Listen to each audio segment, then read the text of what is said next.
Hello बच्चों। यहाँ लिखा है given a uniform disc of mass capital M radius R, small disc of r by 2 is cut from the disk such that distance between the two centers is r by 2. Find the moment of inertia of remaining disk about the diameter of original disk, clear, and perpendicular to the line connecting both the center of disk। मतलब समझिएगा बात को ध्यान से देखेंगे। पहले हम लोग, मैं एक छोटा सा डायग्राम बना रहा हूं इसके लिए। मैं यहां कहीं पे एक डिस्क बना देता हूं बड़ी, उसमें से हम लोग एक छोटी वाली डिस्क कट करके निकाल लेंगे। क्लियर, बड़ा समझ में आ रहा है। अब यहां पे जैसे मैंने छोटी जो डिस्क कट की, मैं बना देता हूं उस डायग्राम को, नहीं तो ये हम लोगों ने यहां से पोर्शन कट किया, ये वाला।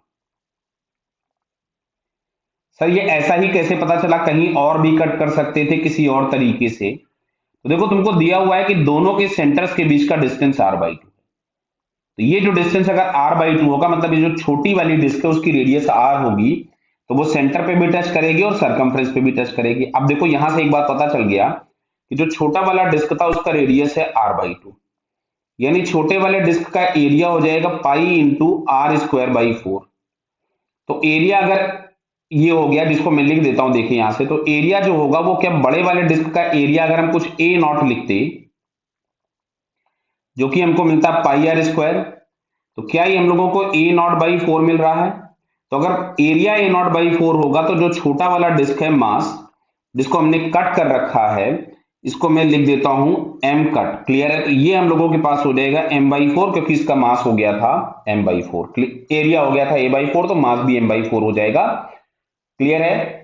अच्छा, अब यहां पे पूछा गया है कि diameter of original disc perpendicular to the line connecting both the centre, मतलब ये है इन दोनों को कनेक्ट करने वाली लाइन।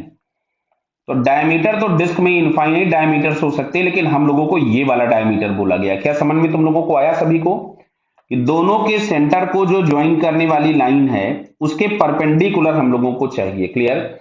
तो सबसे पहले अगर ये पूरी डिस्क होती तो इसका मोमेंट ऑफ इनर्शिया होता, मैं जिसको आई फुल लिख देता हूं। तो this one is m by 4 into are square, क्योंकि डायमीटर एक्सिस के about moment of inertia of disc होता है m by 4 times I square. अब सुनो, जो पोर्शन हमने कट करके निकाला है ये रिक्वायर्ड एक्सिस है, इसके पैरेलल वाली एक्सिस ये होगी, तो इन दोनों के बीच में सेपरेशन है r बाई 2।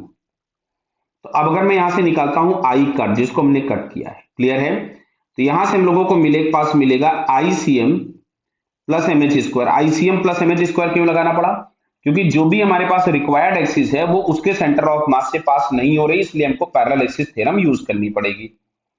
आईसीएम बोले तो m बाई 4, मतलब mass m upon 4 into are square, और r इसका था r by 2, plus m into h square, जहां पे m होगा मास ऑफ दैट ऑब्जेक्ट, और h हमारे पास है r बाई 2। इसको जरा हम थोड़ा सा सिंप्लीफाई कर ले, समझ में आ रहा है ना। यहां से हो गया m अपॉन 16, और ये हो गया r square by 4, plus m by 4 into are square by 4। Clear. तो इसमें से हम लोग 64 एलसीएम ले लें। क्लियर है। चलिए मैं ले देता हूं यहां पे। तो अगर मैंने यहां पे 64 एलसीएम लिया, तो ये मिल रहा है एम आर स्क्वायर, प्लस यहां से मिल रहा है 4 एम आर स्क्वायर, मतलब फाइनली हमारे पास ये आ गया 5 एम आर स्क्वायर बाई 64। ये हमारे पास आ गया आई फुल। अब अगर हमको आई रिमेनिंग चाहिए, ध्यान से देखिएगा, आई रिमेनिंग, तो यहां से हम लोग लिखेंगे आई फुल माइनस आई कट, जिसको हमने कट किया है। क्लियर है। तो पूरे डिस्क का मोमेंट ऑफ इनर्शिया था m by 4 times r square minus 5 m r square by 64। तो यहां से अगर हम लोग इसको सॉल्व कर लें तो मिलेगा हमको 11 m r square by 64। Clear है ना। इसमें से 64 एलसीएम ले लेना, तो यहां पे आपके पास आ जाएगा 16 माइनस 5 मिलेगा 11। क्लियर। अब ये हम लोग चेक करते हैं, 11 एम आर स्क्वायर बाई 64 किस ऑप्शन में दिया है, तो बेटा ये थर्ड वाले ऑप्शन में दिया है। Clear. So third answer is correct. Clear बेटा। मेथड समझ में आया। पहले पूरे का निकालो मोमेंट ऑफ इनर्शिया, जो पोर्शन हटा दिया है उसका निकालो मोमेंट ऑफ इनर्शिया, लेकिन उसी एक्सिस के अबाउट जो पूछी गई है और बाद में दोनों को आराम से माइनस कर दो। क्लियर बेटा? Okay, all the best.